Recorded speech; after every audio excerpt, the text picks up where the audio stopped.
if I had had the fame and the power and influence and money that Michael Jackson had, I probably would have gone down that same route and had a doctor give me propofol. There were definitely times when I spent most of the day in bed trying to sleep and was losing out. Didn't really see it in hindsight. Looking back, it was tough because I missed a lot of time, both with work and family. Yeah, it was the end, especially when things got really bad for me. Yeah, very dark thoughts, very dark thoughts from it. Your insights were spot on. One of the things I wanted to say was just the importance of just living your life despite how you slept. This is the sleep I got. Doesn't really matter. I'm still gonna go through the day. And that was obviously one of the most important things that I learned from you. Also want to tell people that are struggling out there that it takes time. Even if things are going very well for you on the recovery journey, the psychology, the mental aspect takes time, and the biology takes time, because it does take time for your nervous system to calm down and everything. It just takes time for your body to heal. Having patience, but also you don't want to have patience where you're just waiting, because then you're anxious about the waiting. Hi, everyone, and welcome to yet another really special Talking Insomnia episode. We have Ben with us. Welcome. Thanks for having me again. Yes. So again, there was because me and Ben actually recorded an episode, but that time you were kind of out walking, and you thought we were kind of just chatting about this episode. So it's a re-recording, but that's nice because I have some context. But anyways, you're a BedTyme graduate and follower of the channel, and we're excited to hear your story and for the community to learn from you. So without further ado, tell us, how did you start having trouble sleeping, Ben? Yeah, so it started about 11 months ago. I had some hip pain. I didn't know it at the time, but I had a labral tear from overexertion of running and biking and a whole bunch of issues that led to some chronic pain, especially around sleep. Led to some hyperarousal induced insomnia, and I basically, every time my head would hit the pillow, my heart rate would take off, and I would just lay there in frustration for hours. And this went on for a few months before I realized that I needed to do something. I still didn't really understand insomnia or what it was. I'd always had some trouble sleeping, some OCD around sleep, but not to this extent, I guess. And turned to some medication, unfortunately. Even as I'm both a tour guide and a registered nurse, and even as a registered nurse, who goes through schooling and everything, I had never really been on medication before, so I didn't really understand the cons of taking medication. I guess I just had this mentality that like medication would fix everything. So tried some benzodiazepines and some gabapentin, and unfortunately didn't really do what I wanted it to do, and also made things much worse when I kind of abruptly stopped using those medications after a few weeks. Made things much worse, and that went on for another few months before I slowly started to heal and do your course and learn best coping strategies to help with my sleep. And that sort of eventually pulled me out. But it was really bad for a long time. I recently watched your video with John, and I could relate to a lot of what he was saying, just in terms of hot flashes and cold sweats and constant panic attacks, and just a very hyper aroused nervous system. Yeah. Wow. Yeah, thanks for sharing that, Ben, and giving us that like overview of your story, like an arc, if you will. And let's start from the very beginning. So you are I think you were mentioned you're a runner, right? You're an active person. Yeah, I definitely was a very active person, at least for a long time. As I hit my late 30s, injuries started to plague me, maybe from overdoing it. But definitely enjoy running, biking, swimming, all that sort of stuff. Mm-hmm. God, and that led you to some 11 months ago. You had like this a hip pain, some kind of hip injury or issue with the hip, right? Mm-hmm. And natural for any of us who experiences pain, we may sleep a little less. But was it immediately that you started also becoming kind of worried about the fact that you were sleeping less, or did that happen a little later on? I mean, I think it happened pretty quickly on, and I think part of my issue was the exaggerated thought process to sleeping less. I think I had catastrophizing is the word that people often use. I thought it would be terrible to not sleep, and that obviously made my condition worse. The pain, however you want to define it, pain is a bit of a sympathetic nervous system response, and I would just that's all I would think about, just the pain, focusing on it, and there was very little sleep happening. Oh, so it was more like the focus is on the pain, that this pain is really bad. I have to get rid of the pain. Like it was in that, and then kind of as a secondary effect of that, you were not sleeping. Is that how it started? Yeah, basically I would just, be hyper focused on that because, when you're in bed, there's nothing else to focus on. Um, Yeah. and then you start having the thoughts, oh, I'm not sleeping. And it goes from there, as I'm sure you know. Yeah. And I want to ask you a little bit more about this, but did the pain kind of subside, and you were, and the focus around sleep kept you struggling with sleep, or did you have like both the pain and like struggles with sleep after that? You know, the pain maybe got negligibly better as time went on, and it wasn't really until I had surgery 5 or 6 months later that the pain really subsided. Um, and unfortunately, again, trying the medication to help with the sleep. Maybe what I should have done is tried medication to help with the pain rather than the sleep. Um, Maybe I was more focused on the sleep and tried meds for that, um, and things didn't really improve until Yeah, I until the hear. Yeah, that makes sense. And now you said you were sort of catastrophizing. What were you worried would happen if you didn't get enough sleep? Oh, everything from not being able to function during the day to not being able to work, to really enjoy time with my family, uh, and there were definitely times when I spent most of the day in bed trying to sleep and was losing out. Didn't really see it in hindsight. Looking back, it was tough because I missed a lot of time both with work and family. I had to basically take months off of work, um, because I didn't really see any other option. Um, Lost a lot of moments with family, and I just figured, yeah, it was the end, especially when things got really bad for me. Um, yeah, very dark thoughts, very dark thoughts from it, or at least thinking what less sleep would do to me long term. Um, and that's when I started really researching insomnia. Came across your YouTube channel, found the app, the BedTyme app, which was very helpful. Helped give me some reassurance that things would get better, and that there's a lot of coping mechanism strategies that can be done, and insights as well.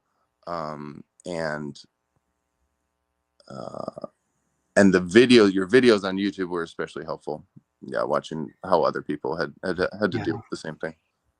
Yeah, that's so glad you came across our work, and we'll of course want to spend a significant amount of time talking about like your insights and what led to things getting easier for you. But before we go there, a little bit more about this, like the path to things getting easier. I wanted to ask, what were your nights like when things were difficult? Was it like you had like all-nighters, or was it like very choppy sleep, or what were things like? Yeah, I mean, I think I had a few nights of, I may have had 2 or 3 nights where I didn't sleep at all. Definitely had a few nights of maybe 1 hour ish. I know I'm not supposed to keep track of how much or how little I slept, but I definitely, these things would always be going through my head as my type A personality, and monitoring it. I had, I had actually gotten better. Towards the end of February, I was sleeping like 6 hours every night, and then we took a family trip to New York, and I was feeling very claustrophobic and all kinds of things. And after that, I had a 3 or 4 week stretch where I was sleeping about 2 hours a night. So that was probably my worst. But yes, I mean, there was a 1 month period before that where it was quite scary. I would fall asleep, 5 minutes later, wake up in a panic. I would have the terrors, the weird, I can't remember the name of it, where like The jerks? Definitely had a lot of jerks, where you would fall asleep or you'd be on the brink of falling asleep, right? No, the thing where you wake up a few hours later, but it feels like you haven't slept at all. Yeah. We call it like hypersleep. Some people Right. call it like paradoxical insomnia. Right. I had that. I had, the feeling of there being like a lion in the room with you, an invisible lion that you can't see. And, knowing definitely later on in my journey, not reading up, not researching sleep and insomnia was very helpful. But in the moment, I think it was sort of helpful doing this. I wasn't working, I wasn't sleeping, so I had a lot of time to watch videos and read about. And I think that education helped me eventually come to the realization that this is just your own body. It's just your nervous system taking over, and there's nothing really to fear because it's just a biological process. Yeah. And now before that, what was your theory or your fear? Did you think like maybe I have some neurological condition or some other illness, or what, or were you just like clueless? You had no idea what was going on? There was a little bit of ignorance. I did with some research come to the realization that I was experiencing this kind of like protracted withdrawal from some of these medications, which was exacerbating these symptoms. I did meet with various doctors, which couldn't really do much for me. I mean, I think there's like a tiny aspect of insomnia from like some vitamin deficiencies and like other stuff, but like I fixed those and realized that wasn't really the problem, and realized that my brain and my nervous system just needed time to heal, and that part of that whole, I guess you could call it, medical condition, insomnia, was one of the primary symptoms of it. And so it was kind of, at least to me, I knew that other people had gone through this journey, but it felt to me like I had 10 different things hitting me all at once, and that it was way worse than other people had it. Because I'd always kind of struggled with sleep, mostly due to anxiety, and that with this medication withdrawal and the pain and all kinds of things. It was just, yeah, getting hit from a lot of different angles. Yeah. And I think you already mentioned this, but your days were, kind of like very consumed by also worrying about it, then researching it, and you took some time off from work. You mentioned that. Mm-hmm. Maybe before we start about talking about like how you found the channel and the app and things got easier for you, maybe one more question about like the benzodiazepines, because that's a common topic in our community. A lot of people are afraid to take it, and people who are taking it are often like are afraid of coming off because of withdrawal symptoms. Like, what was your experience with benzodiazepines and coming off of them? Well, yeah. So I definitely had the mentality earlier on that medication was very helpful and that I needed it. And to some extent, it can help. Looking back, I now realize that the adrenaline response, the cortisol response, your own body's like power is much stronger than benzos, than opioids, than all these Benadryl, all these other sleep medications.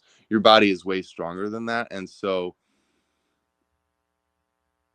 I watched one of your videos about medications, and you were saying how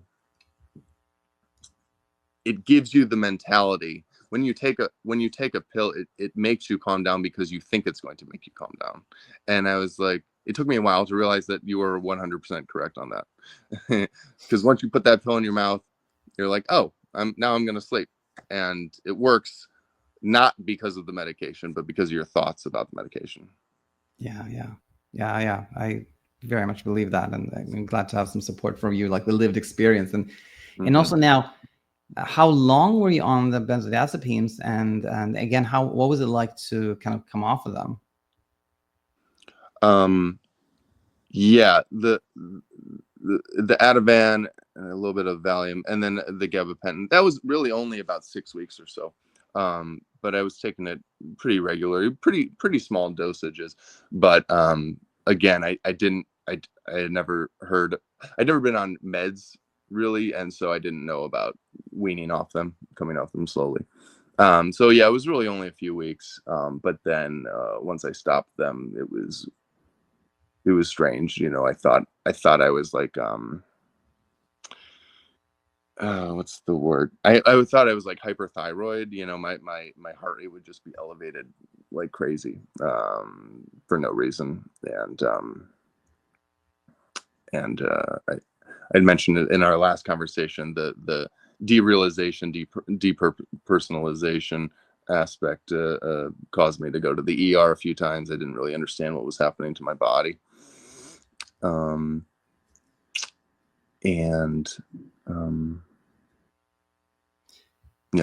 Yeah. And now, did you you mentioned that you didn't really know much about like maybe weaning off or things of that nature, but did you just like stop cold turkey, or did you come off a little bit slower?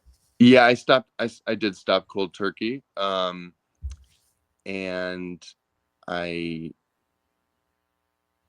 it was strange because it was almost like taking the meds. While they helped to some extent, they would make me like shake all night, and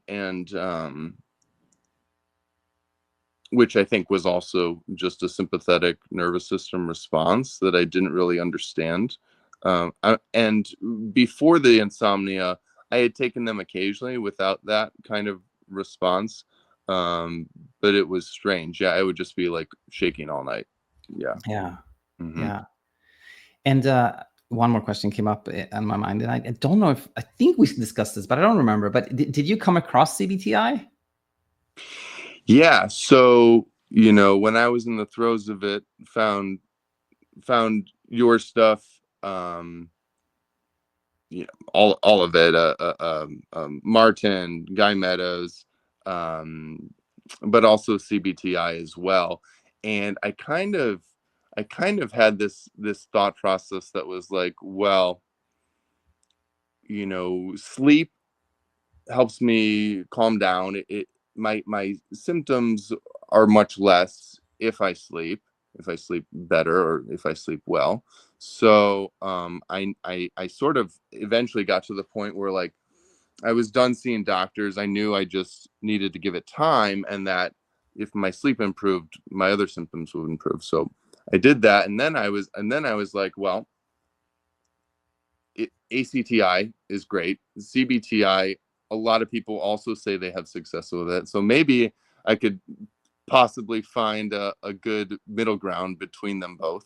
And so at the same time that actually a little bit after your course, I also signed up for a CBTi course, and kind of was doing a few different things at the same time, which was probably a unique way of doing it. I did have some success with CBTi, and part of it was because it was run by a sleep expert, and I felt like my problems are now on him. I can sleep because anything that comes up, I can just rely on him, and it did help to an extent, at least for a time.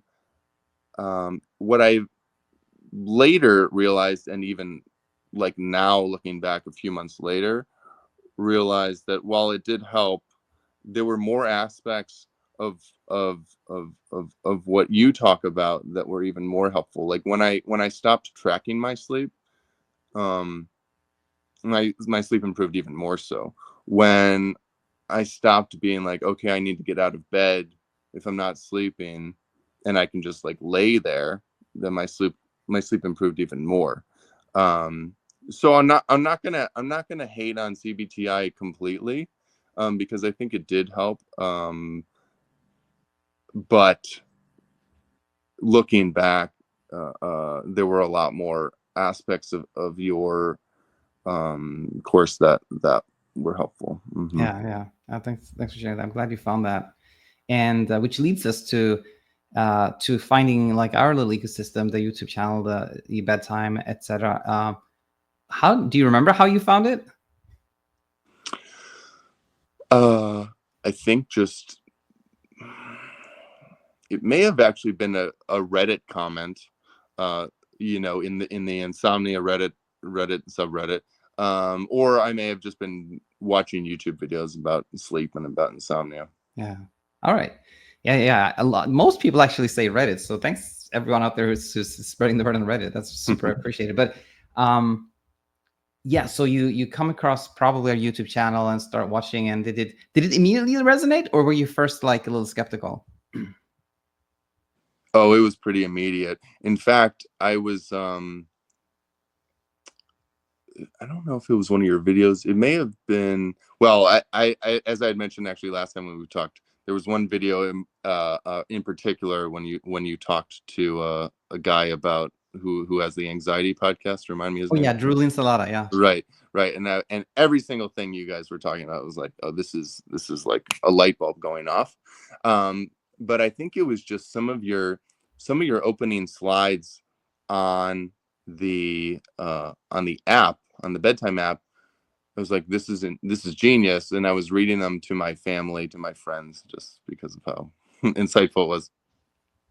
That's amazing. It's amazing. And as you were going through, the material in the app, did you again, like, did the things like kind of little by little get easier for you, or was it a more of a the back and forth yo-yo type journey?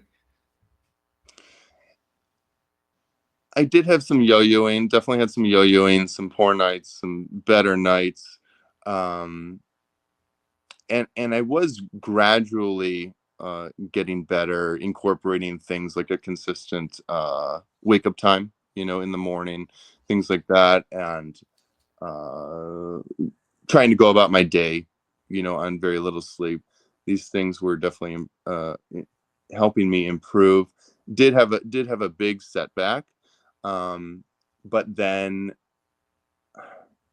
yeah, it was kind of like a gradual increase with like little bumps in between, is basically how my journey went. As I had mentioned last time, not only am I a nurse, I'm also a tour guide, and that requires traveling a lot, flying to the East Coast, switching hotel rooms every night, working like 16-hour days, taking middle schoolers around. It's a very labor intensive job. I don't sleep great to begin with. And then at the same time, I was like claustrophobic, and I was like worried about sleeping in hotels, and worried about how I was going to function doing this job. And I did give up a few tours. And then you had a video on your channel about, I think it was about traveling.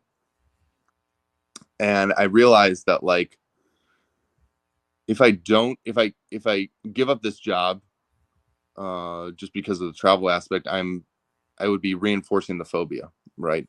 And so I was just like, I have to do it, because what are you going to do? Not sleep for days on end? It's not going to be possible. I'm going to be so tired.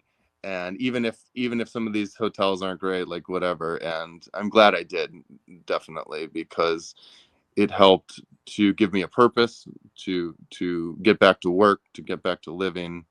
And not only that, it taught me that, like, oh, I can sleep outside of my own bedroom and elsewhere. So yeah. Yeah. I'm so glad you did that. And yes, I was also going to ask you if you chatted with Ellie, our chatbot in the app. Yeah, Ellie was helpful because, well, obviously you're very good at responding to YouTube comments, which I did on numerous occasions. I could just ask Ellie things, be like, what would Daniel say about this question? And, it was immediate. So it was kind of like having my own personal Daniel. Right. Yeah, but it is true, because I really trained Ellie, so it's it's the tone and the ideas are very much mine. Mm-hmm. All right. So things got easy for you. And, last time we spoke, we had a very nice conversation, but then you emailed me and said, like, oh, there were kind of like things that I missed out on sharing, some insights that I didn't really come across. So I was like, before I go to my, standard last questions, I want to ask you, Ben, what were some of the things that you forgot last time that you wanted to share with the community? Well, there were a few, and I don't want to boost your ego. A few of the things I wanted to say were kind of just telling others that your insights were spot on. And then a few maybe novel insights I had, maybe not. We'll see. One of the things I wanted to say was just the importance of just living your life despite how you slept. Because it's like exposure therapy. I actually kind of taught my CBTi instructor all about the exposure therapy, as a way of just being like, yeah, this is the sleep I got. Doesn't really matter. I'm still gonna go through the day, and that was obviously one of the most important things that I learned from you. Also want to tell people that are struggling out there that it takes time.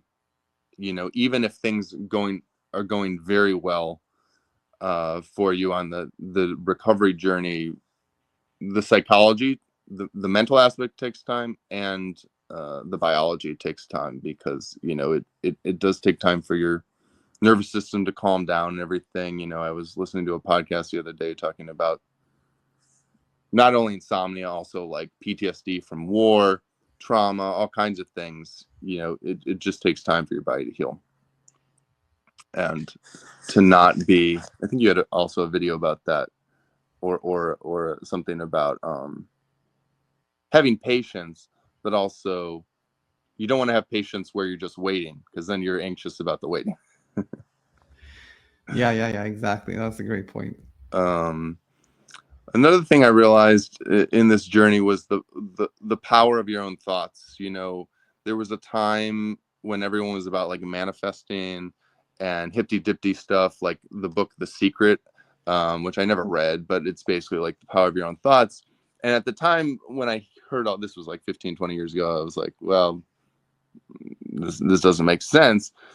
But then, when I thought about it, about how, well, actually your thoughts do control reality, in the sense that, like, if you're walking through the savannah and you see a lion, just having the thought that like your life may end in a few seconds causes your body to go through numerous things just by having that thought. Just having that thought is going to release adrenaline, release cortisol, like whatever your heart rate's going to increase. And basically, I'm saying that because it goes back to your wakefulness is not inherently scary, but thinking it is what makes it scary. And so all you have to do is just change your thoughts. Yeah. Worth repeating that a million times, because it's like it takes so much pressure off when we think, like, when our idea is like, I have to sleep more so that I don't have the palpitations, the fear, the anxiety, the exhaustion. That actually leads to more trouble, because then we're more pressured, right? But when we say like, no, it's not about that, it's more how I think about things. That's what really matters. Then the pressure to sleep comes down, and paradoxically, then we sleep easier and everything gets easier for us. So just adding a little context to what you said. No, definitely. I know a few of your guests have talked about how now they can stay up late, and I definitely would second that. Like, now I'm understanding again, I've always been a night owl, and I've always enjoyed staying up late, watching movies, playing video games, whatever. And for 10, 11 months or so, whatever it was, like, I was like, no, I need to get in bed as soon as possible, try and get as much sleep as possible. And now that I'm mostly recovered, I can do that again. And I have been doing that, and it feels so good. And it also reteaches you that, like, yeah, I'm tired, but like, you don't have to fear being tired. Like, even if staying up late, causes a bit of this hyper arousal, like, it's excitement. It's not fearful. It's just like a roller coaster ride, whatever. It's the same response, but it's enjoyable. And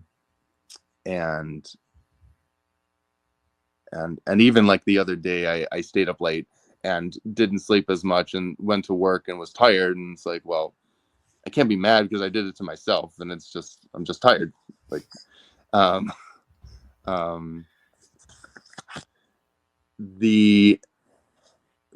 it also goes into the whole of, like, I have young children, and I work, like, all that stuff is just like, I talk to other parents, and it's like everyone's in the same boat. It's just tired, and it's just life, and it's just, you just accept it, and it is what it is. There's nothing to be fearful of it.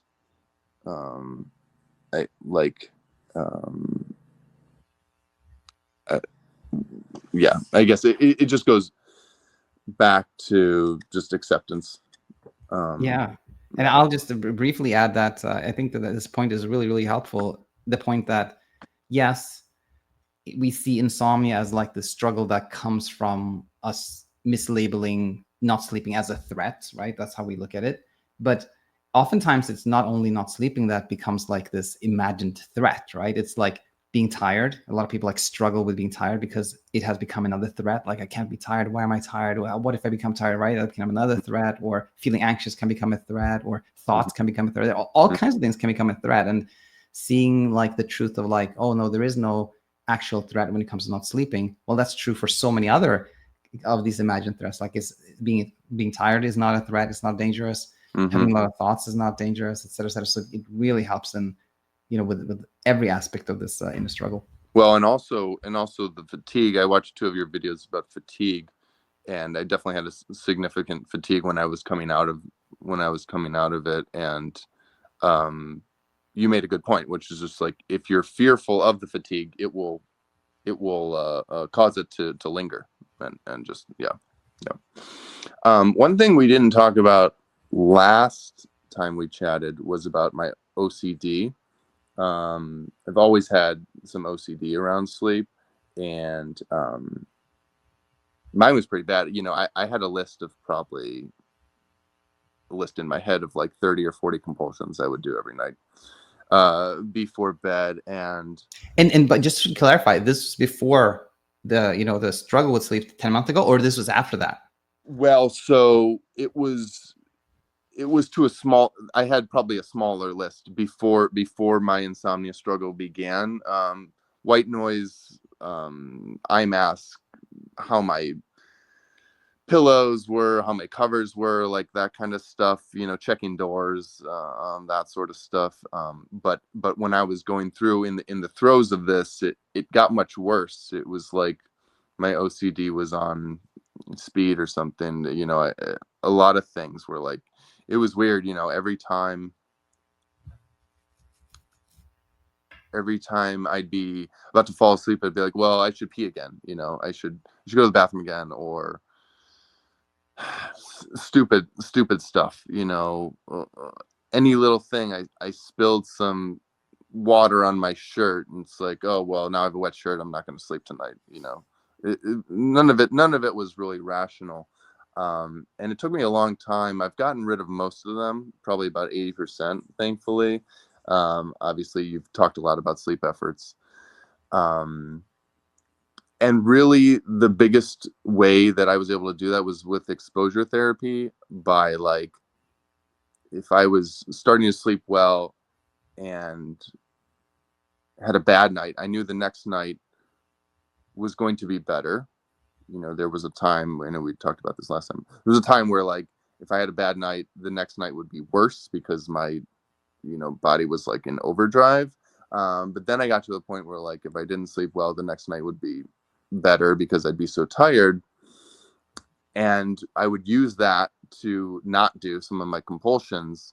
And I realized, like, oh, I can still sleep when not doing these things. So that was the biggest help. Yeah. That's really glad you shared that. Yeah, good. Keep going. Yeah. just a few more. Well, gas and brake. I know you've talked a lot about the gas and brake system, but and we kind of talked about this with the medications, was just how, like, the brake system can be very powerful, and it's just, it's there for a reason. Obviously, we've evolved to have that brake system in place if we're watching over the group of people sleeping and we can't fall asleep or whatever. It's there for a reason. And the obviously CBTi focuses more on the gas pedal. Your stuff is more about the brake system, and I've realized that, yeah, once you let go of that brake, the sleep will come. And I also wanted to mention, I watched a documentary about Michael Jackson recently. This is sort of off topic, but also, are you familiar with all of Michael Jackson's sleep issues? No, I only know like the tent with the propofol. Just a little bit like that. That's all I know. I only bring it up because when I was in the throes of my really bad spot, and I again was turning to medication, I was wishing for, like, an anesthesiologist to come to my house and knock me out. I would dream about that every night. And actually, when we had talked about my hip pain leading up to my surgery, I was like so looking forward to my surgery, just being knocked out, which obviously the surgery was only like 2 or 3 hours, and like, it's not sleep anyways, so I don't really know why I was dwelling on that. But like, I just had the realization the other day that it was like, if I had had the fame and the power and influence and money that Michael Jackson had, I probably would have gone down that same route and had a doctor give me propofol. And I feel so bad for him because I was having the exact same thoughts that he was, and thankfully I didn't have the ability to go down that route, and he did, and paid the ultimate price. And it's just yeah. No, I think I've never thought about that, but I think it's a very, very powerful point, and I'm just going to kind of like repeat it and contextualize a little bit for the audience. I think it's well worth repeating, which is that we often imagine exactly as you said, like, if I only could like literally have an anesthesiologist come to my house and put me to sleep, then all my problems would be gone, right? It's so easy we can have that thought, but look at somebody who actually had those resources and that exact thing happened to them. Well, it just becomes this like mega sleep effort, right? This really highly involved sleep effort, desperate attempt to get sleep. And even if it's like successful, even if you're unconscious for X amount of hours, that just leads to more struggle, because then you're thinking like, oh my gosh, I must be like the weirdest alien on earth who needs an SDL, like to come to me and like, I need this crazy things to sleep. I'm so abnormal. Like I have such a bad case that like it leads to more struggle, you know, which is a great case. I mean, it's such a powerful point to make. And where did you, by the way, where did you read about this? I'm kind of curious now. Well, I was watching documentary, you said. Yeah, I was watching the documentary just about his last tour that he was supposed to do. And I just was looking up the details about his death. Yeah. Like, oh my gosh, I can relate so much to this. Yeah. Thanks for sharing that. I'm gonna study that. Yeah. And I also know that I'm sure most of your audience understands that, like, once you get to a better spot, it's good to stop researching sleep and insomnia. And I just wanted to attest to that. You know, when things started improving for me, I kind of stopped watching your videos, and I feel a little guilty about that. But it was definitely helpful. There was like a 6-part. You know who Matthew Walker is? Yeah. There was like a 6-part podcast on Andrew Huberman. I was like, oh, I really want to listen to this. And I listened to like the first 2, and I was like, you know what? I think it would be better for me to not go down this rabbit hole right now until I'm in a better spot. But definitely as time came, I unsubscribed from the Insomnia subreddit and stuff like that. So. Yeah, I'm honestly very glad when people say like I'm doing well at that. I don't need to listen to your videos, but it's also nice if people then don't completely disappear, but kind of check in here and there, maybe leave a comment here and there. That's always nice. Yeah, I know we're running short on time, and there were a few things I don't have to go into them, but the last thing I could just make it my last point, which was that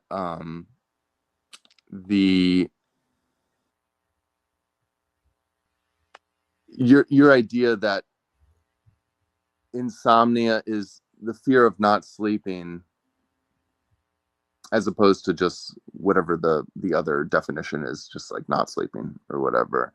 And it took me a long time, and now I think I can say that with 100% certainty that you were right, because you know, in the early stages, even before all this, if I didn't sleep well, yeah, I would spend a lot of the next day trying to catch up on sleep. And sometimes I would, and then, you know, I would get 8 hours. It might take me all day or whatever, and I would get the sleep that I felt like I needed. But that is not a long-term solution. You know, you can't do that indefinitely, and it doesn't make sense to. And so realizing that it's more about the fear of not sleeping, once you work on that, I think that's the bigger issue at play. Yeah. Well said. And you covered a lot already, but I still want to ask my 2 last questions, which are, have you seen that what you learned going through the struggle, leaving the struggle, has been helpful in other areas of life? Definitely. Yeah. I mean, it's taught me a lot of Eastern philosophy, or kind of, you know, I've always been interested in Buddhism and Taoism and that sort of Zen stuff. This has helped bring a lot of insights in terms of like acceptance, in terms of teachings about anxiety, but also just making me a stronger, more resilient person. I mean, now I feel like I was so depressed, you know, during this journey, suicidal, that I was like, if I ever come out on the other side, I'll be such a stronger person that nothing will affect me. And maybe to an extent, I think that has happened. And as bad as it was, and let's be honest, it was very, very bad for me. I'm still glad I went through the journey, because I feel like I had to go through it to grow as a person, to come out on the other side, and to make me live my life despite now anytime that I don't sleep, it's like it doesn't affect me now, and I had to go through it to get to that realization. Yeah, wow, well said. And then finally, if you could travel back in time and tell yourself something 10 months ago or so, what would you tell yourself? Along those same lines, just that, hey Ben, you're going to be in for a rough patch here coming up. It will get better eventually, and you'll become a stronger person once you get through it. Yeah. Perfect place to conclude. So Ben, thanks so much for being a guest here again.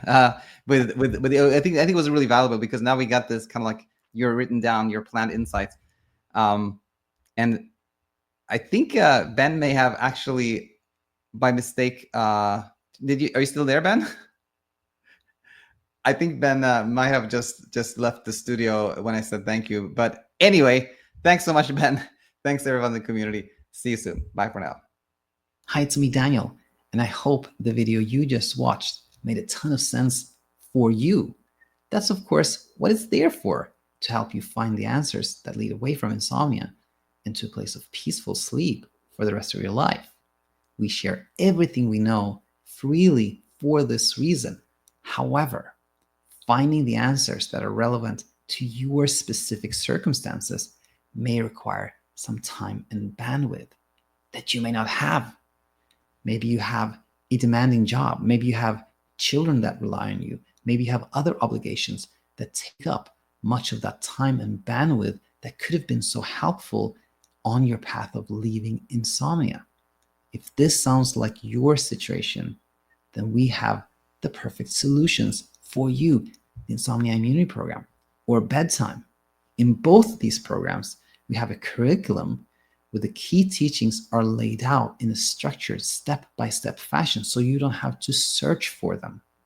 There's also somebody who understands insomnia, who can answer your questions in a timely way, so you don't have to spend your time and your bandwidth searching for those key answers. If either of these options sound like something you'd like to explore, then go to our website, thesleepcoachschool.com. And if you decide to join, we look forward to seeing you on the other side.